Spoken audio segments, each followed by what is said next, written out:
안녕하세요. 법률정보쇼 이성환 변호사입니다. 이번 시간에는 우리 법이 사람을 어떻게 규정하고 있는지 한번 살펴보도록 하겠습니다. 자, 과연 우리 법은 사람을 어떻게 규정하고 있을까요? 자, 민법은 사람을 자연인과 법인으로 구분하고 있습니다. 이 자연인은 말 그대로 그냥 사람이고요. 법인은 사단법인, 재단법인, 상법상의 주식회사, 한명회사, 합자회사 같은 회사도 법인입니다.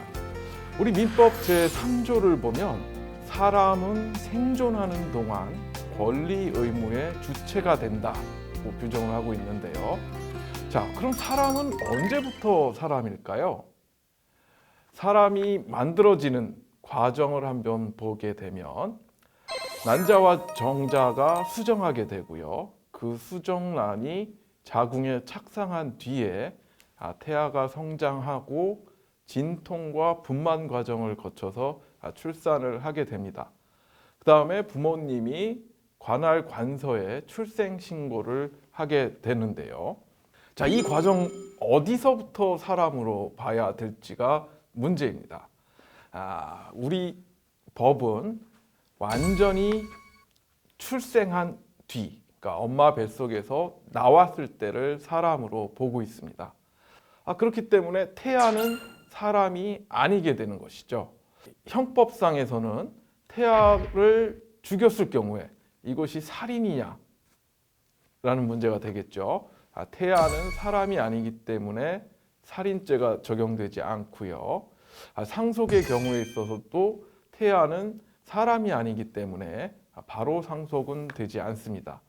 그렇기 때문에 우리 민법은 특별 규정을 두어서 태아가 출생했을 때 소급해서 사람으로 보고 상속을 인정하고 있습니다.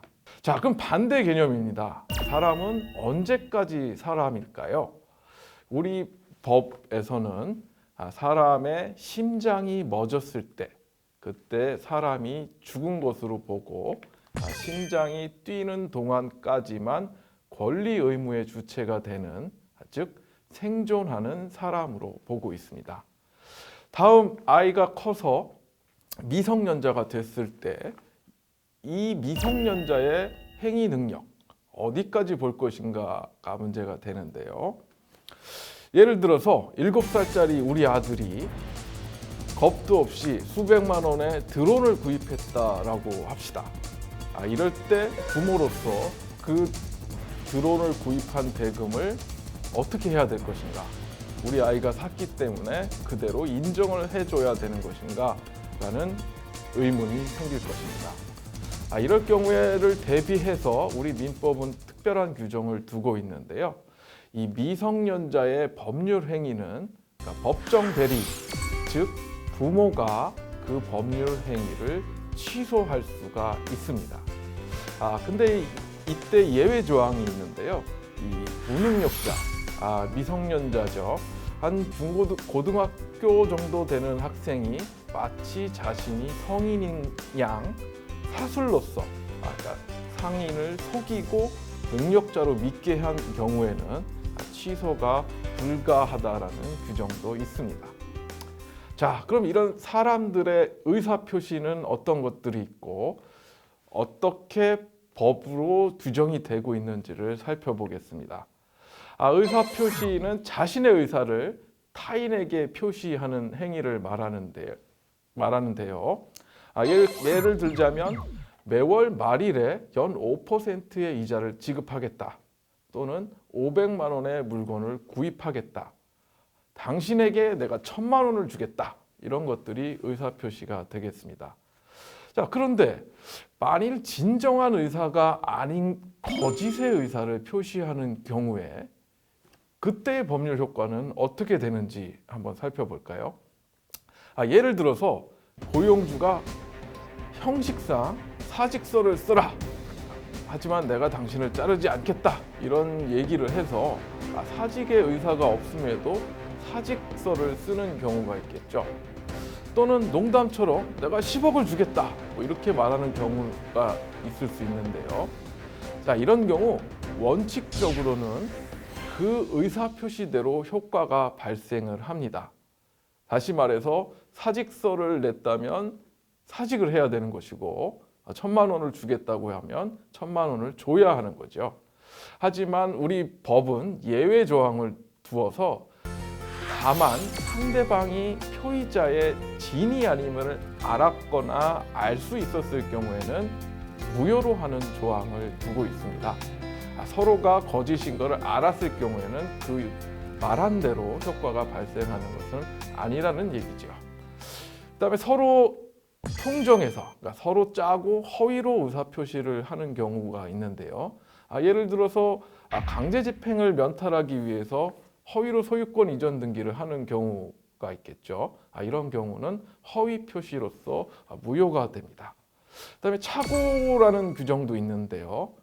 법률 행위의 중요 부분에 착오가 있는 경우에는 취소할 수도 있습니다. 예컨대 나는 갑의 채무를 담보할 생각으로 근저당권을 설정해줬는데 어떤 착오로 을의 채무를 보증하게 된 경우, 이럴 경우에는 그 보증 행위를 취소할 수 있는 겁니다. 그 다음에 또 살펴봐야 될 것이 이제 사기에 의한 의사표시의 경우는 어떻게 되느냐인데요. 우리가 사기를 당해서 돈을 주거나 하는 경우가 있죠. 이럴 때는 사기에 의한 것이 명백하게 밝혀지면 취소할 수가 있고요. 또 강박에 의한 의사표시도 취소할 수가 있는데요. 이 강박이라는 것은 어떤 폭행이나 협박으로 내가 원치 않는 의사표시를 했을 경우를 말합니다. 자기가 쓴 차용증이 강제로 쓴 것이기 때문에 무효라고 주장하는 경우가 있는데요. 이런 경우가 바로 이 강박에 의한 의사표시의 경우이고요. 단순히 강제로 했다라는 정도만으로는 재판부에서 강박의 의사표시로 인정하지는 않고요. 형사처벌 등의 부가적인 조치가 있어야만 강박에 의한 의사표시로서 취소를 허용해주고 있습니다.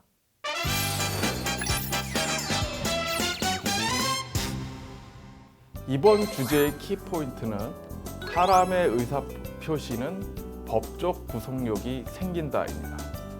내가 비록 진이 아닌 의사표시를 했다고 하더라도 그것에 대해서는 일정 정도의 법적 구속력이 생기기 때문에 의사표시를 함에 있어서는 매우 신중하게 해야 합니다.